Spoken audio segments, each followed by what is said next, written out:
Good morning, welcome সবাইকে আমার একটা নতুন ব্লগে। সবাই কেমন আছো? আশা করি সবাই ভালো আছো, আমরাও খুব ভালো আছি। আজকের ব্লগটা শুরু হচ্ছে একটা আমার পুজো ঘরের পুজো থেকে।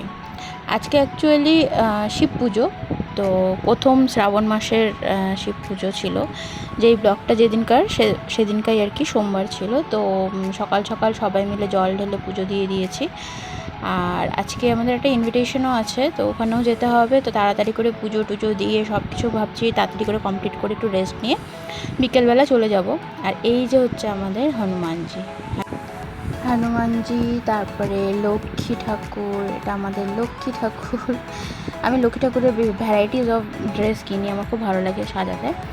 আর এটা হচ্ছে একটা সুতোর কাজের উপরে ড্রেস। আর এটা হচ্ছে আমার ছোট্ট একটা ঠাকুর ঘর। আর এই দেখো আমি চলে আসছি রান্নাঘরে তাড়াতাড়ি করে, এখন কাজটুকু সারি। আজকে তেমন রান্নাবাড়ি নেই।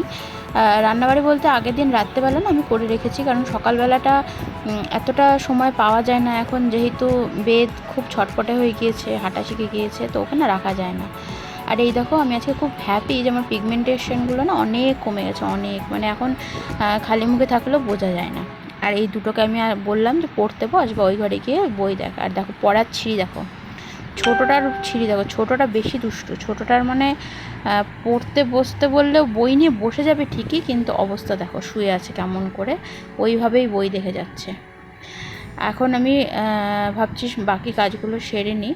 আজকের ওয়েদারটা না খুবই বাজে, খুব গরম, এত গরম মানে কি বলবো। এদিকে মেঘলা হয়ে আছে, এদিকে একটা বাজে গরম।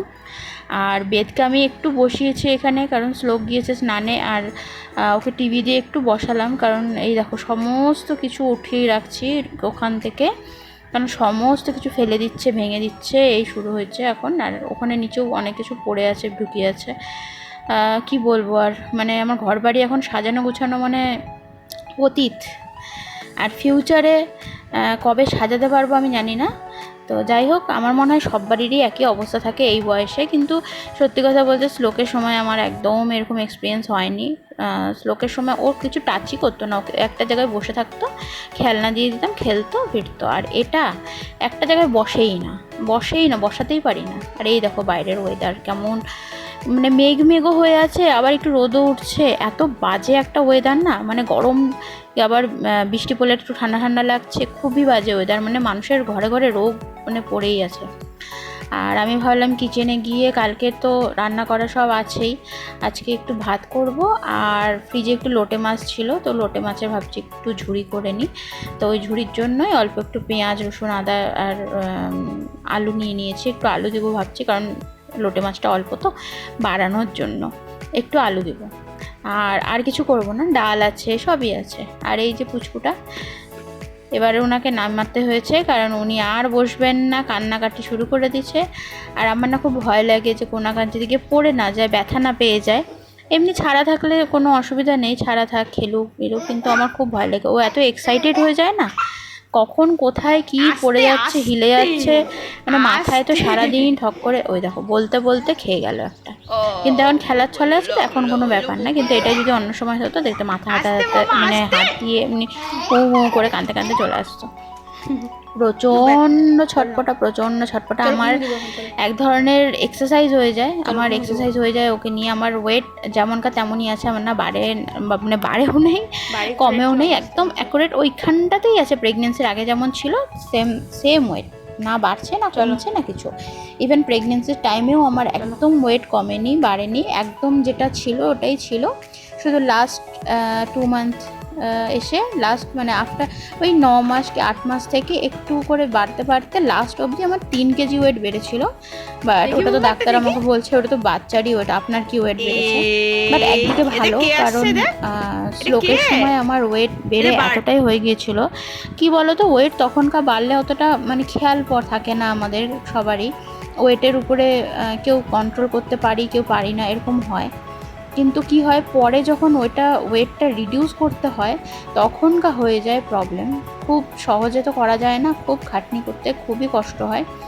আর বেশি ওয়েট থাকলেও তখনকার দেখো বাচ্চা ধরা, কাজকর্ম করা, এগুলোতেও খুব প্রবলেম হয়, কোমরের ব্যথা, এগুলো সব ম্যাক্সিমাম ওই ওয়েট থেকেই হয়। তো তো আমি চেষ্টা করেছিলাম 8 মাস অবধি জিমে যাওয়ার, তো আমি জিমও করেছিলাম। যাই হোক, এখন এই পুচকিটাকে খেলাধুলা করিতে করাতে আমি এখন গুছিয়ে নিয়েছি, ভাবছি একটু ওই বাড়ি যাবো, কারণ ওই বাড়িতে রেখে তারপরে ভাবছিলাম যাব আমরা নিমন্ত্রণে। ওই যে বসে আছে দুজন মিলে, বান্টি তো বেরিয়ে গেছে, বান্টির কাজে বেরিয়ে গেছে, আমরা যাব। আর এটাকে এখন চুপ করে বসানোর জন্য আমি বাধ্য হয়ে ওকে একবার বাটিতে অল্প করে মুড়ি, টিভি আর এই সোফাতে বসিয়ে দিলাম। এখন একটা ভয় কম কি, ও পড়ে যাবে না আর কি, ওইটা যে নিচের থেকে নামতে পারে, উঠতে পারে। আর এই যে ওনারা রেডি করে দিয়েছে, এখন দুই ভাই মিলে, দুই ভাইয়ের চোখ দেখো ঘুমে একদম ঢলে পড়ে যাচ্ছে। আর বেদ যখনই ওর ভাইয়ের দাদার কোলে বসে এইভাবেই বসে, একদম গা ছেড়ে দেয়, জানে আমি দাদার কোলে খুব ভালো থাকবো। এখন ওই বাড়িতে নিয়ে গিয়ে ওদেরকে একটু ঘুম পাড়াবো, তারপরে আমরা বেরোবো। তো দেখা যাক যেতে পারি কিনা, কারণ ওয়েদারের অবস্থা খুব বাজে। আর এই যে আমরা চলে আসছি বাড়িতে, একটু তাড়াতাড়ি চলে আসছি।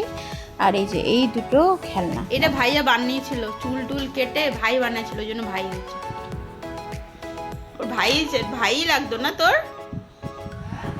কি খুশি, ভাই চাই বল। যাই হোক, তোমাদের কেমন লাগলো জানিও, আশা করছি ভালোই লাগবে। সাবস্ক্রাইব করো, সবাই পাশে থেকো। Thank you.